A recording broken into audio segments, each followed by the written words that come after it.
Hi everyone! Para naman sa ating ikalawang points ng ating new life, new beginning, ito ay ang huwag nating sayangin ang ating oras, balik-balikan ang ating nakaraan.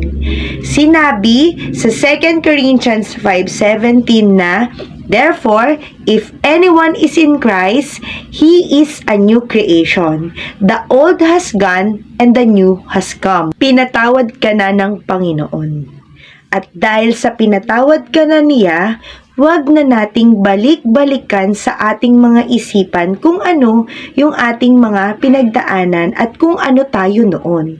Dahil ito ay number 1 distraction na ginagamit sa atin upang tayo ay mapigilan na malaman ang magandang plano ng Lord sa atin. Pag may mga oras na nagsasalita yung ating mga isipan at pilit itong ipinapaalala kung ano yung mga nagawa mo noon, you have to pause for a while and pray. Because I believe that nothing is impossible pag tayo ay nananalangin. Pag ine-entertain kasi natin itong mga ganitong klase na tumatakbo sa ating isipan, gagamitin ni Satan ito sa atin, ang ating mga attitude, past experiences at yung mga maling nagawa mo para mapigilan ka niya na makita yung napakagandang plano ng Lord sa'yo. We cannot turn back the hands of time.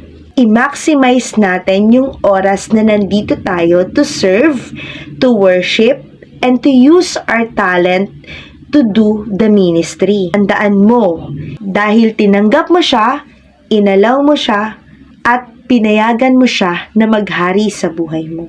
Kaya I encourage everyone para tayo ay makapagpatuloy sa ating mga goals this 2024, wag na nating balik-balikan yung ating mga nakaraan. Lagi mong tatandaan na Jesus came to save you and to remind you that you are fearfully and wonderfully made by Him.